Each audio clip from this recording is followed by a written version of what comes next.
Kawan-kawan pecinta catur, selamat datang kembali di channel Master Gelap. Di video ini saya akan bahas pertarungan yang sangat luar biasa di mana Magnus Carlsen berhadapan dengan Duda Jan Christoph di Esport World Cup 2025 beberapa hari yang lalu. Ini pertandingan yang sangat luar biasa, guys. Apakah Magnus Carlsen dalam pertandingan ini akan menang? Apakah Duda akan kalah? Menarik untuk kita bahas. Oke, langsung saja kita ke pembahasannya. Mari kita gaskan. Baiklah kawan-kawan, pada pertandingan kali ini Magnus Carlsen megang buah putih sementara Duda megang buah hitam. Magnus memulai pembukaan seperti biasa, yaitu D4 dijawab dengan kuda F6, C4 dimainkan, E6, G3 untuk membentuk gajah fianchetto, kemudian D5 dimainkan menobrak pusat, gajah G2 dimainkan. Yap, kalau kita lihat pembukaan ini lebih ke pembukaan Katalan. Magnus sudah jarang memainkan pembukaan Katalan ya guys. Kemudian Duda pion kali pion, pionnya langsung disikat. Magnus menteri ke 4 skak. Ditutup dengan kuda D7. Kemudian Magnus mengembangkan kuda ke F3. Persiapan untuk rokade ya. Hitam A6 dimainkan. Putih kuda C3. Kemudian hitam C5. Langsung menantang pusat. Magnus gajah F4 dimainkan. Kemudian Duda kuda D5 untuk menantang pertukaran kuda yang ada di C3. Magnus menerima pertukaran kuda kali kuda, langsung saja kudanya disikat kawan. Pion kali kuda. Kemudian Magnus melakukan langkah kejutan, yaitu rokade panjang. Boom! Ya. Kalau kita perhatikan di sini serangan daripada hitam itu dari sayap menteri ya, tapi ya Magnus lebih memilih rokade ke sayap menteri. Harusnya kan kalau pembukaan Katalan itu biasanya rokade pendek ya, tapi Magnus melakukan rokade panjang. Sepertinya Magnus memberikan langkah kejutan, guys. Wow, luar biasa. Ini langkah kejutan daripada Magnus. Kemudian Duda memainkan B5, mengusir Queen ditarik ke C2. Hitam gajah B7 dimainkan. Kemudian Magnus E4 mendobrak pusat. Lagi-lagi Magnus memberikan pion ya. Ini termasuk pion gratis ya. Menarik ya langkah daripada Magnus ini. Apa tujuan daripada Magnus? Untuk membuka file E ya. Kemungkinan dia membuka file E biar Raja Duda terbuka ya. Karena Duda masih belum rokade ya. Jadi rajanya masih di tengah ya. Sangat bagus ya untuk diserang ya kalau posisi seperti ini ya, posisi putih ya. Tapi untuk posisi hitam itu sangat tidak bagus sekali kawan. Kemudian hitam gajah E7 dimainkan, persiapan untuk rokade. Magnus pukul pion ya, pion kali pion ya, benar saja Magnus membuka file E. Duda rokade. Magnus benteng E1 dimainkan. Ya, sebelumnya di sini ada langkah menarik guys ya, yaitu H4. Idenya apa? Idenya untuk memperbardir pertahanan Duda di sayap raja. Ya, kalau misalnya ada jawaban seperti ini, mungkin ya ini akan terjadi ya ketika Magnus mendorong pion atau menyerang dari sayap raja ya guys ya. Oke, kita kembali ke partai aslinya. Magnus lebih memilih rook ke E1 ya. Kemudian hitam menjawab dengan gajah F6. Idenya apa? Idenya untuk mengincar pion ya. Pion Magnus yang ada di D4. Magnus gajah D6 mengincar benteng hitam. Kemudian hitam, pion kali pion, kuda kali pion, makan. Yup, gajah kali kuda, benteng kali gajah, makan ya.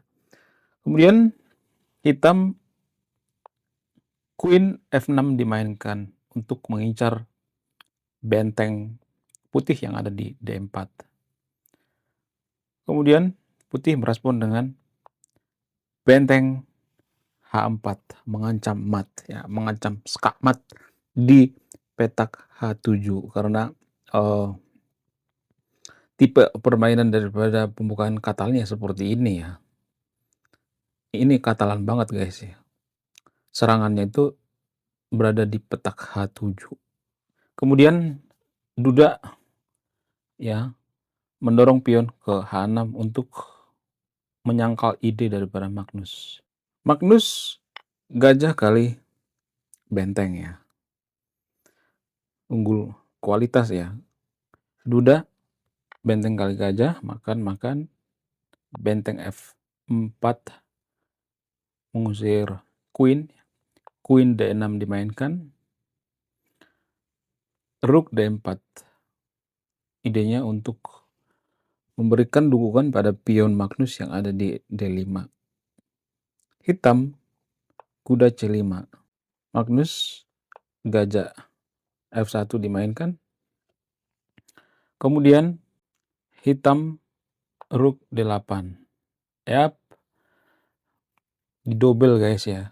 Jadi tekanan daripada hitam ini pada pion D5 ya. Kemudian Magnus, Queen D2 dimainkan. Di sini ada perubahan evaluation bar ya. Stockfish menyarankan Magnus ke F5 ya. Ya. Kalau misalnya diusir, maka akan ada pertukaran menteri ya. Jadi posisi putih di sini harus menukarkan menteri ya, karena posisinya sudah unggul guys ya, unggul kualitas. Oke, kita kembali ke partai aslinya. Magnus lebih memilih menteri ke D2. Queen B6 dimainkan. Queen E3 dimainkan. Ini dianggap langkah yang kurang akurat. Gajah kali pion ya, pionnya disikat kawan. Nah, ini langkah yang sangat brilian sekali kawan. Ini langkah brilian. Kenapa? Kalau misalnya dimakan, maka bentengnya akan disikat dan kuda hitam yang ada di C5 akan disikat balik oleh menteri ya. Ini langkah yang sangat brilian. Ya benar sekali ya. Pada partai aslinya, duda sikat gajah, gajah kali gajah, benteng kali benteng, queen kali benteng, dan menteri Magnus sikat kuda yang ada di C5. Tukar kualitas. Dan di sini Magnus lebih unggul ya. Kemudian hitam, gajah H3 dimainkan. Queen E7 dimainkan. Itu idenya apa? Idenya untuk menukarkan ratu ya. Tapi duda menolak dengan Queen A5. Mengincar pion Magnus yang ada di A2. Kemudian Magnus melakukan langkah blunder dengan benteng E3. Ini langkah blunder guys ya. Karena di sini langkah terbaik daripada putih, benteng D1 ya. Idenya apa? Idenya mengancam skak di petak D8 ya, skak raja. Oke, kita kembali ke partai aslinya. Yap, Magnus lebih memilih benteng E3. Ini dianggap langkah blunder. Kemudian duda memainkan gajah E6. Magnus menarik queen ke D6. Duda C3. Terlalu buru-buru ya mendorong pion. Ini dianggap langkah yang kurang akurat ya. Dan Magnus langsung sikat pion ya, benteng kali pion. Kemudian hitam B4 mengusir benteng. Benteng dimainkan ke C6. Ini juga langkah yang kurang akurat. Langkah terbaik benteng di sini adalah mengancam menteri ya. Kalau menteri makan pion, maka akan ada jawaban seperti ini ya. Oke, kita kembali. Yap, Magnus lebih memilih rook ke C6. Hitam B3. putih rook kali A6 ya. Pionnya disikat kawan. Duda menteri E1 skak. Magnus menarik ratu ke D1 mengajak pertukaran. Kemudian duda menteri kali F2. Pionnya disikat. Magnus pion kali pion. Kemudian duda menteri E3 skak. Magnus raja B1 dimainkan. Gajah kali B3. Pionnya disikat. Mengancam ratu.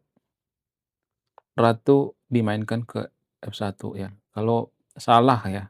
Kalau salah menggeser bisa digarpu ya. Ya harus ke F1 ya. Kalau misalnya nih posisinya ke sini ya ini akan blunder sekali akan digarpu ya. Ya harus ke F1 itu langkah yang akurat ya buat Magnus. Kemudian Magnus menggeser ratu ke F1. Hitam menteri dimainkan ke E4 skak.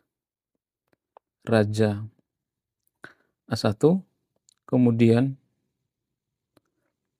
hitam menteri C2 ini dianggap langkah yang blunder ya. Kenapa? Karena Magnus akan skak raja dan akan menukarkan menteri ya. Ya benar saja ya. Benteng dimainkan ke A8 skak. Raja terpaksa ke H7 ya. Ini langkah paksaan, nggak bisa kemana-mana kan. Kemudian Magnus langsung ya menukarkan menteri. Di sini duda geleng-geleng kepala karena dia salah ya, salah menempatkan posisi ratunya.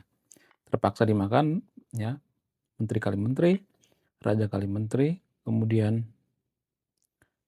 hitam F5, raja C1 dimainkan, raja G6, raja D2, raja G5, benteng B8 dimainkan mengancam gajah, gajah D5 dimainkan, B2, raja F6, B5, raja E5, B6. Nah, tepat pada posisi seperti ini, duda Jan Christoph menyerah. Dia menyerah secara terhormat. Karena apa? Karena sebentar lagi pionnya akan promosi dan ini tidak bagus buat hitam ya. Posisi hitam juga di sini sudah tidak bagus lagi ya. Kalau kita misalnya melanjutkan ini akan sangat ya krusial buat hitam. Makan ya, makan. Bayangkan satu benteng guys ya. Cuma beda satu pion doang.